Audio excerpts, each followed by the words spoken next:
What's up, everyone? It's Jeremy Majors here with Majors Academy Dog Training out of Green Bay, Wisconsin, and we are here for another live dog training Q&A, a weekly show where people come and answer questions or ask questions, and I answer them.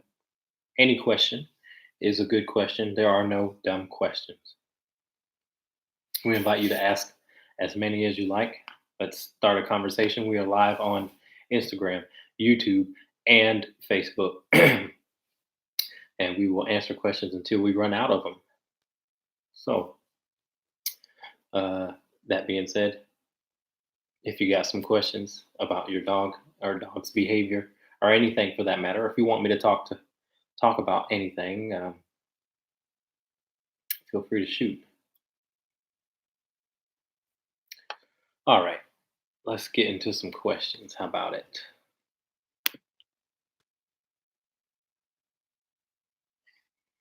Okay, first question. All right, my boy seems to respond to training a lot better if we do long line first with fairly free sniffing and trotting about 10 minutes, then he'll heel and relax a lot more. If I try to do healing right away, uh, he's will, but he's a bag of nerves. He will, but he's a bag of nerves. Okay. Is that okay? My trainer said he should always be at a hill. Um, I'm going to go ahead and leave that up to you. Can't really say because I don't really know the dog. I don't think it's that black and white.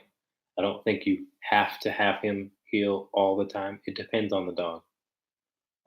If your dog certainly has insecurities on leash in the form of, uh, you know, barking at other dogs and or just bratty behavior, pulling, then you can expect him to work through that.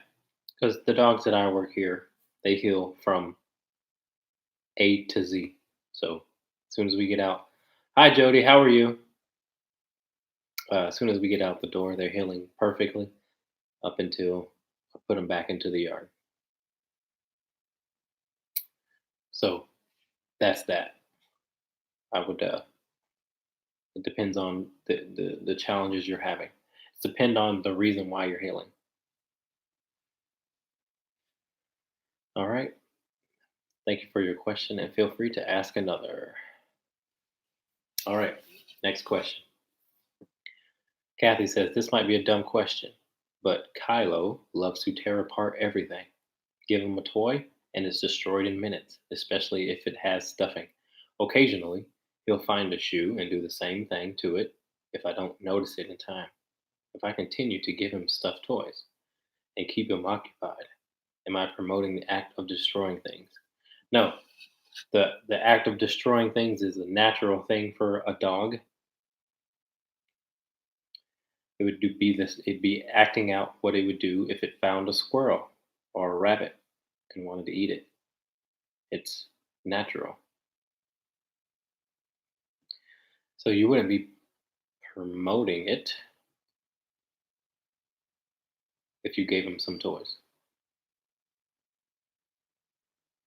But you can tell your dog no if it decides to go after your shoe. Because it can tell the difference between a shoe and a toy. All right. Thank you for your question. Feel free to ask another.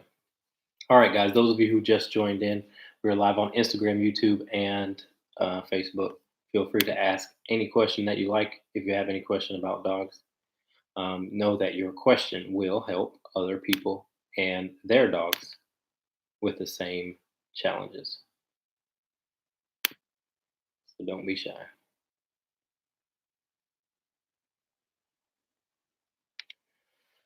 Okay, next question.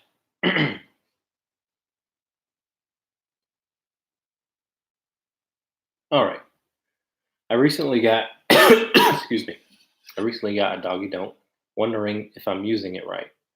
First, at my dog's first sign of excitement, oncoming dog, I leash correct and give him a firm no. If he doesn't chill out, I'll repeat that, but then add the doggy don't. I have to repeat this several times through the process of passing the dog. Am I doing this right? So, good question. So, first, I'll explain the doggy don't. The doggy don't is a device, a sound device. When you press the button, it sounds like a taser. And it works for some dogs, and it doesn't work for others. But what it does work really well for is dogs that, if you have an insecure dog on leash that you're walking, so if your dog is insecure and you come across a dog who is off leash and they come at you and you want to protect the dog that you have, the dog you don't is great for deterring other dogs, off leash dogs from coming up. So that's what that does. Just wanted to explain what the doggy don't was or is. So for people who don't know that, it's a great tool. It does stop a lot of things. It can stop barking. It can stop jumping. It can stop resource aggression. And it has been known to. What's up, Nick? Uh, it has been known to stop fights. So so anyway, I have a YouTube video on that further explains the doggy don't, and you can get it on Amazon for 49 bucks. But okay, for this question, if you have to do repeat yourself several times with the tools that you're using, then that may not be working for you. All right, so you may have to try another strategy. Yes, it works for digging as well, um, but you may have to look for another way to be able to reach your dog in that regard. Just remember this: it's also important that you give your dog the proper space. Sometimes, if you just open up the distance between your dog, and the other oncoming dogs, that might help. Excuse me. So try those things. All right.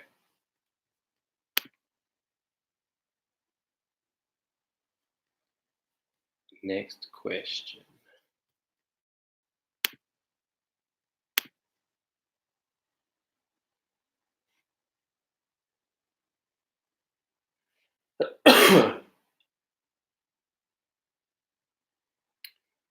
Okay. New dog trainer here, helping out friends here and there. Have had great success with basic prong collar conditioning. Typically, it takes one meaningful leash correction, usually at the first threshold, before they tune in and start checking in with me. Today, I had the dog who was respecting the prong pressure and corrections, but wasn't checking in with me as I like. He did heal eventually, but was still more focused on looking around instead of up at me. He was scanning and sniffing, just slightly tuned out. Tips on building engagement. Um, so, uh, so with that dog, you probably just have to give him time and consistency. So stick with your plan, but just give the dog more time to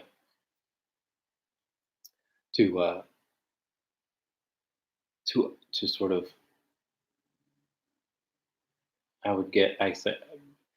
I'd say buy into your consistency, and you'll see that the dog will start to engage with you more,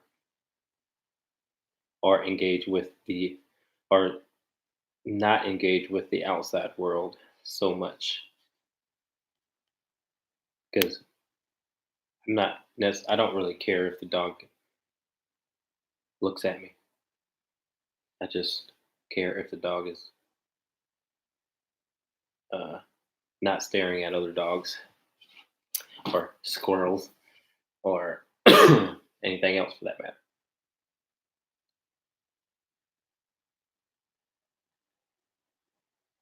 What do you want me to repeat?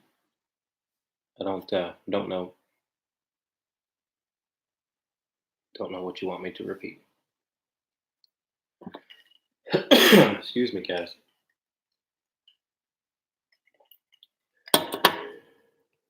Okay.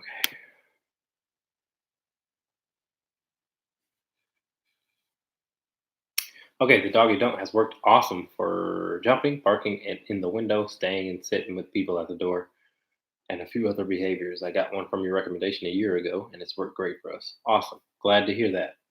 See, there you go. Live testimony. The doggy don't works. So if you have reservations, go ahead and get it. The good thing about that versus the pet convincer, um, I didn't see your question.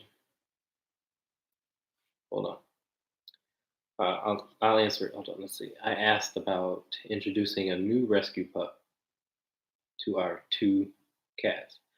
Um, how old's the dog?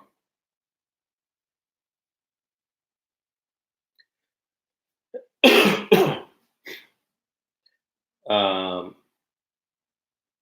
but the doggy don't is different from the pet convincer. The pet convincer is kind of a it's similar, but it takes cartridges, and you have to keep buying cartridges. So in the long run, I mean, the pet convincer is cheaper, but the long run, the doggy don't is going to work better because it just takes a battery that lasts for a very long time. 7 months. Okay, so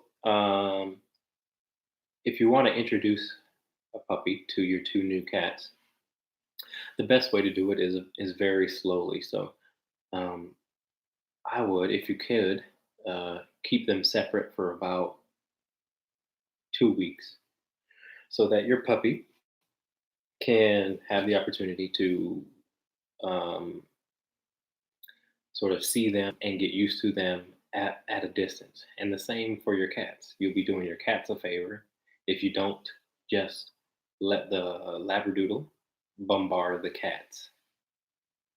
And so I keep them separate for a while.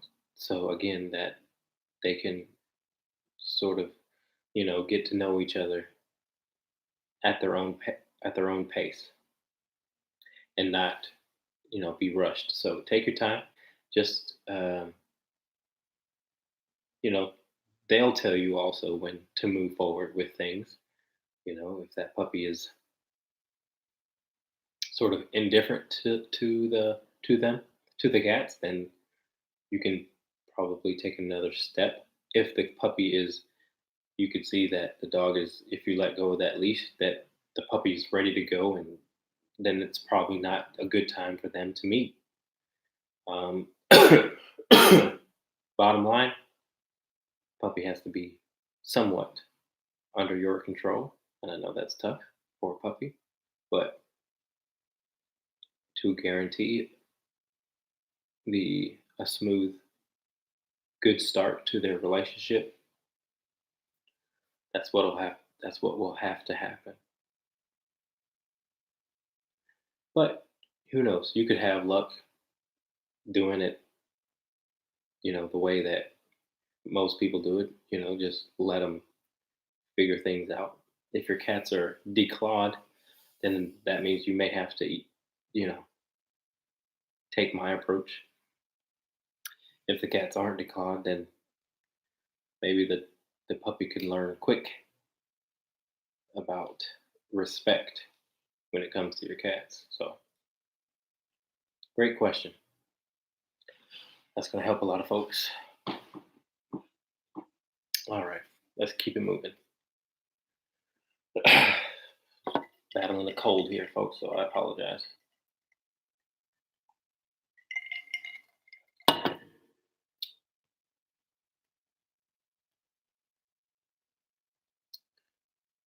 Okay,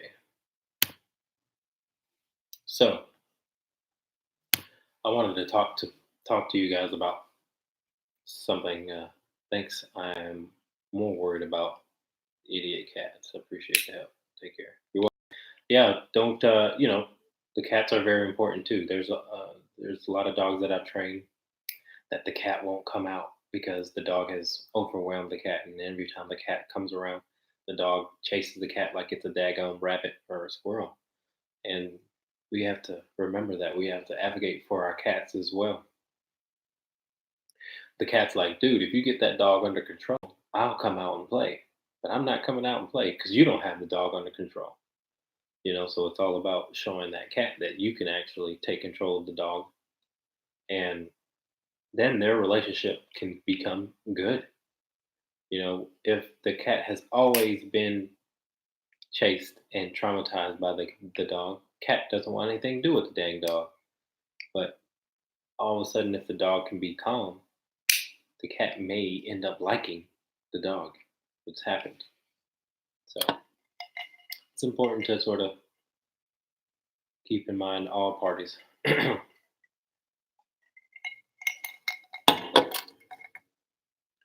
All right, guys. Those of you who just joined in, please feel free to ask as many questions as you like. Any question. No question is a dumb question. There you go. Okay, let's keep it moving.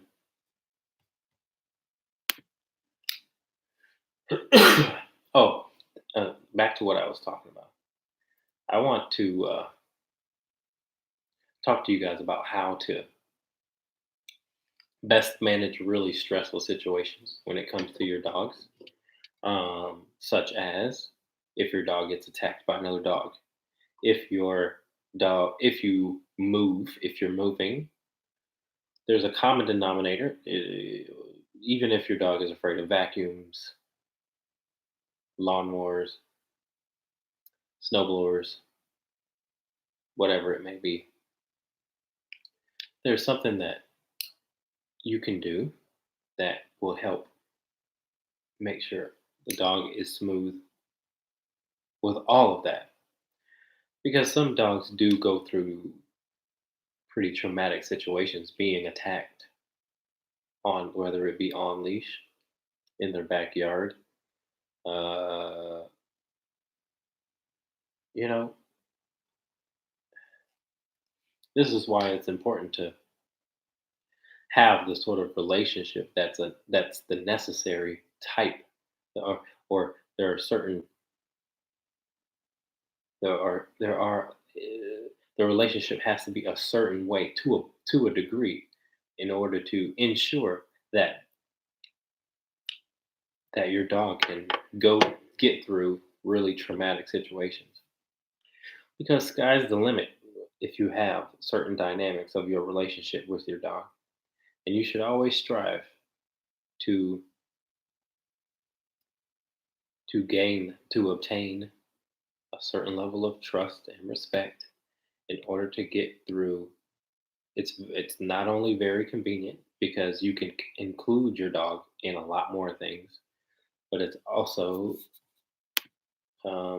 amazing to see what you can do if your dog says, "Okay, I'll do this for you. You want me to do this? All right, I'm gonna do it." Like, so. So all of that being said, if you have a certain level of trust and respect with your dog, if the dog gets into a fight with another dog, it can be an isolated incident. If you're moving and you're worried about your dog being stressed, I had a client call me and wanted me to give them tips on what to do to make the moving thing, you know, that transition smooth.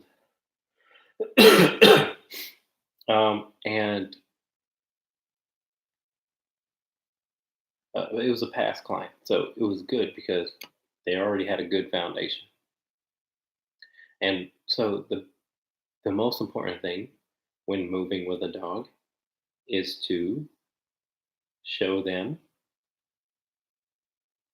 with rules how to act in the new environment. The new environment is going to bring about unsureness. It's going to bring about, could resurface insecurities if you have an insecure dog. And so it's good to introduce new environments with structure, with rules.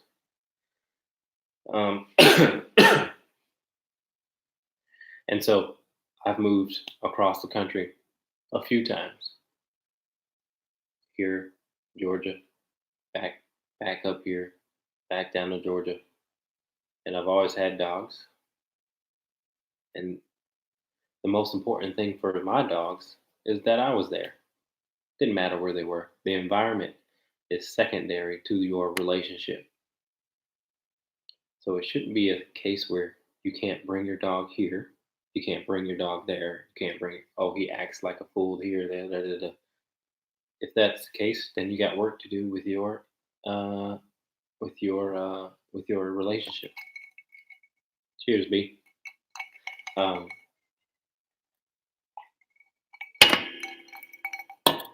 because my dogs never cared about anything else but me being there. That was it. Didn't matter where we went. But I also took my dogs a lot of places, a lot of different places. So it could have been a situation where they were just fine with new places. Maybe that could be the cause of dogs being stressed when they move into a new home or something like that. One factor could be they don't ever go anyplace else other than their territory. So that could be the case. But my dogs and I explored many places together. And so maybe that has a lot to do with it. Um, but again, so I tell people, tell my clients, my past clients, that the environment is secondary to your relationship. If your dog can lay down on command, then it doesn't matter where you are, the dog should lay down. And we can be pretty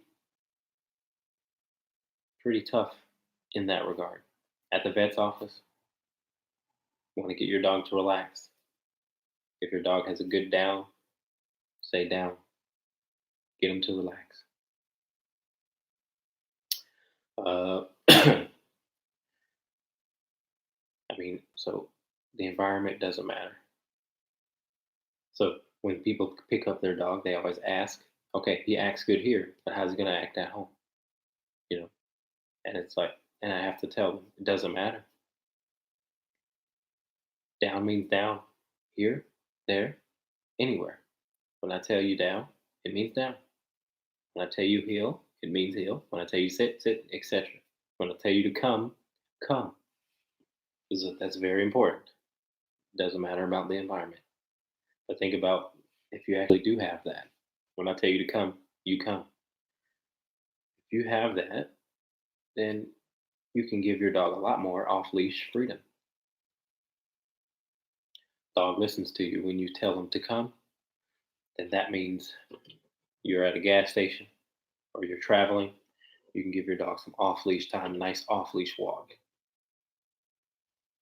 So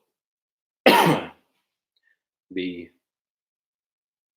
relationship comes before the environment. All right. If you guys have any questions about what I just talked about, please feel free to. I can talk a little bit more about it. Be glad to.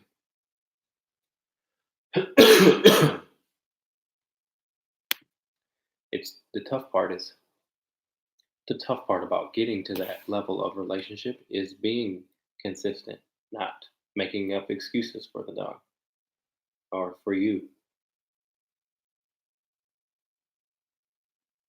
It's easy to not be consistent when nobody's watching. And nobody watches you at home. Nobody judges you at home. So, but but when you go out in public and your dog doesn't listen to you, It's because you didn't make them listen to you at your house.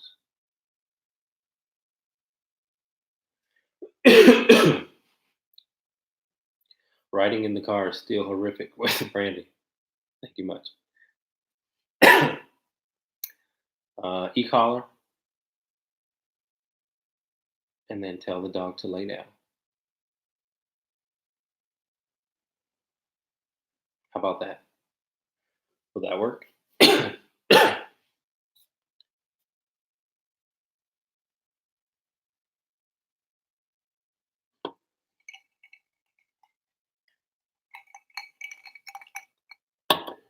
Okay, hi Jeremy. How do I get my dog to stop barking every time he hears something? Hi Georgina. Um, uh, get the dog to actually believe. Get the dog to actually believe you when you say no, or quiet, or go lay down. If the dog will actually go lay down when you tell him to go lay down, the dog will stop barking. Seems like see that your dog is barking because it wants something to go away, or it wants something to know that it's there. And that sort of speaks to insecurity. And it's your job to make that dog not so insecure. Let's make their world more realistic, because if your dog is barking every time it hears something, that's an unrealistic perception of what the world is. I need to bark every time I hear something. No, you don't. No, you don't. Go lay down. I'll show you. Listen to me. I'll tell you. I'm your parent. Go lay down.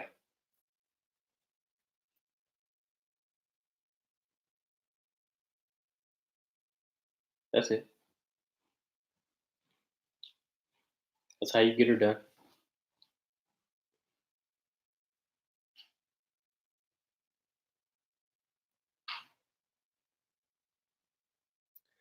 Okay. Excuse me. Man. All right. Wanting to get a dog that's mild tempered and easygoing, but easy to train as a comfort animal for my special needs kid. What kind of dog am I looking for? Wait lists are too long for a therapy dog. Get a non working dog breed, get a companion breed. Um, you know, Whippets are good, French Bulldogs, Shih Tzus.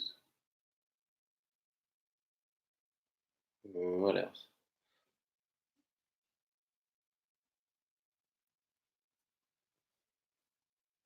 For God's sake, stay away from them Labradoodles. They might make some people.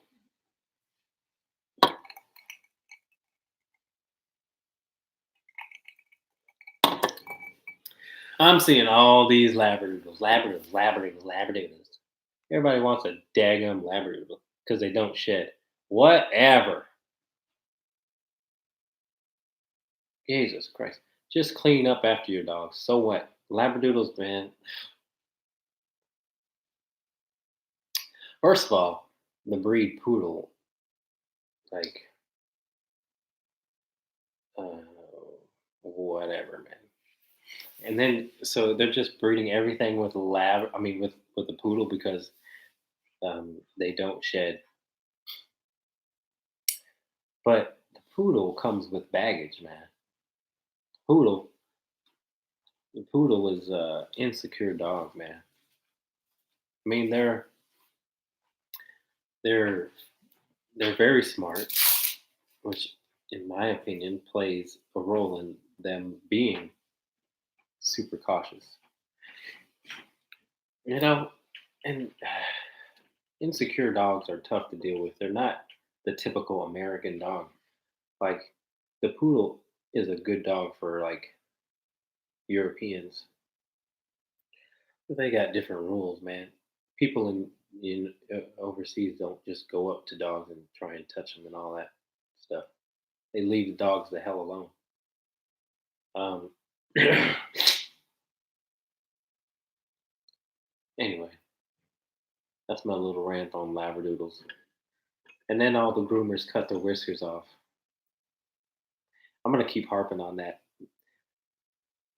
People become uncomfortable with that, but for those of you who don't know, whiskers are there for a reason, so don't cut them. Tell your groomer, stop cutting them daggum whiskers off.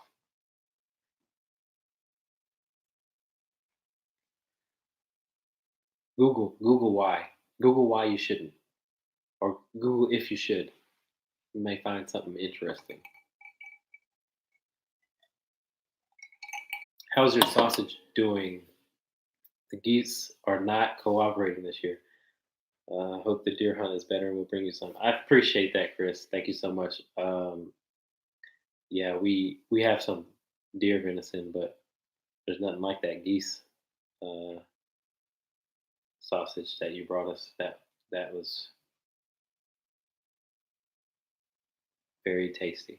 There's I haven't tasted anything like that barbecue. So yeah.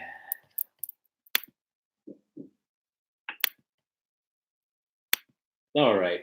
Let's see what else we got.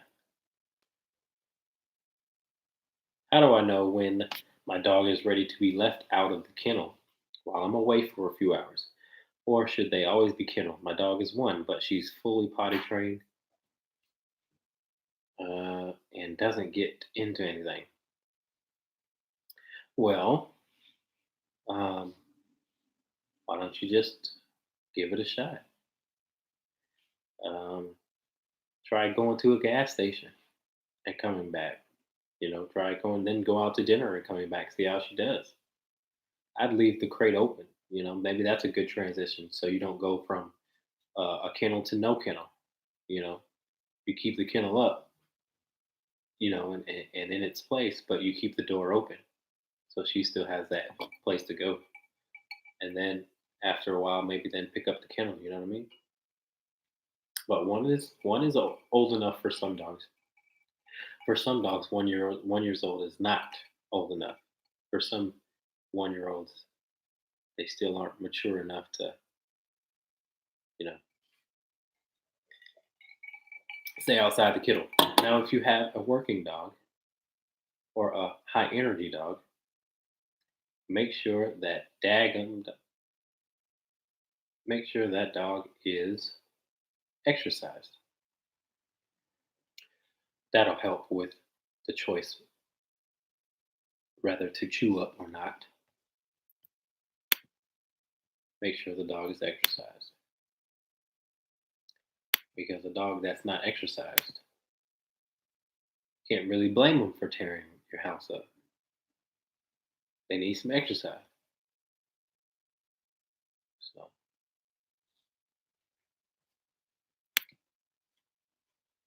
that's that.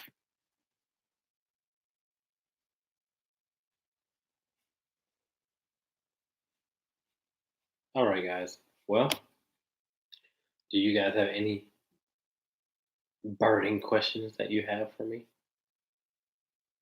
I in one of my dog behavior Q&As, I put number dog behavior Q&A number 1221. I have not done 1221 videos. That is incorrect. That's supposed to be 121. I'm gonna have to fix that. Is there anything you guys want me to talk about? I'll talk about it. I have a Rottweiler, Border Collie. I have a Caucasian Shepherd. You guys ever heard about those? Caucasian Shepherd. Google those daggum monsters. They're beasts, man. I guess there's a lady, well, not a lady, breeder of Caucasian Shepherds right here in Wisconsin, um, that have she breeds them to protect their sheep from wolves.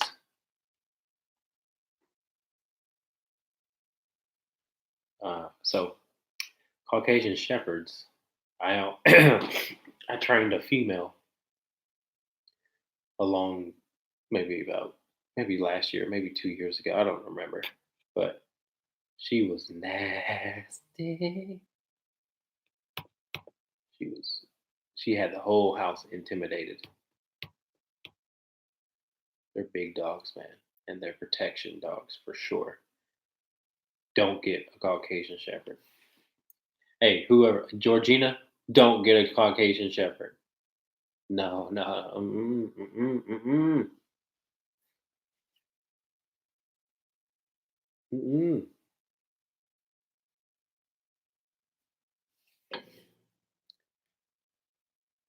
What's the best way to train a dog?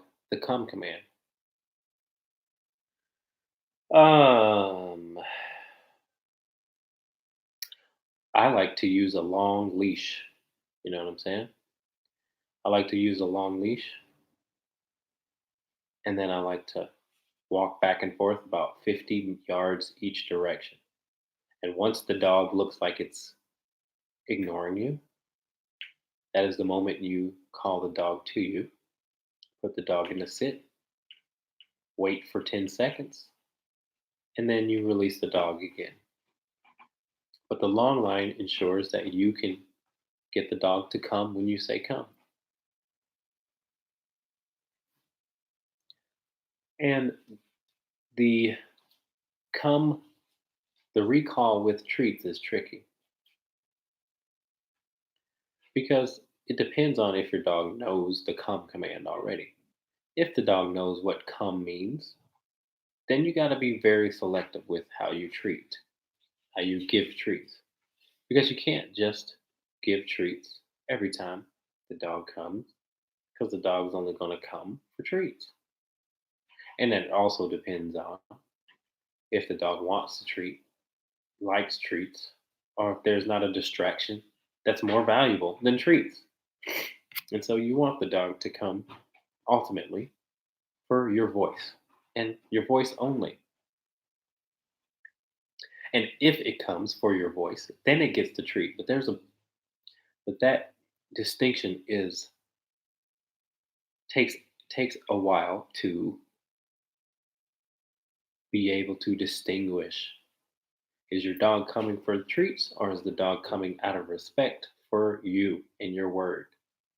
So you really gotta only treat some you you really gotta give the dog a treat every so often, because again you want the dog to come to you when you say the word come, and that's it.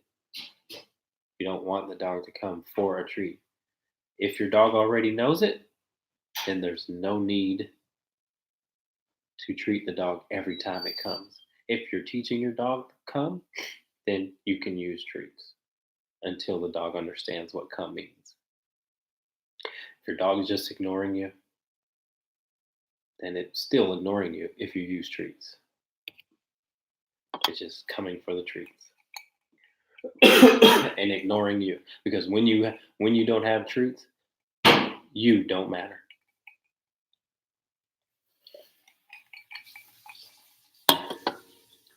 So anyway, that's kind of tricky, I know, but that's how I do it. I'd use a long line, and I'd give the dog a couple chances. I'd say come, and then if it didn't come, then I would pull the dog to me and make it sit down, let it clear its head, and then release it, and then do that again. You know, just repeat it. The dog's got to be convinced that when you say something, something has to happen. If nothing happens, and he's allowed to continue to sniff, then that word come means less and less. Doesn't mean much. So, great question. It's going to help out a lot of folks.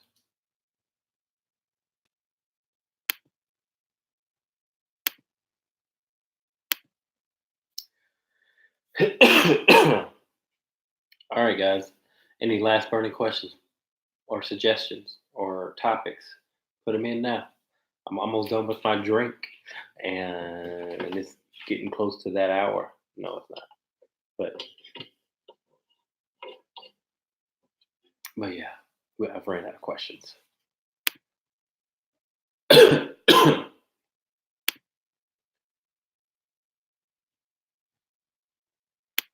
All right. Well, there you have it.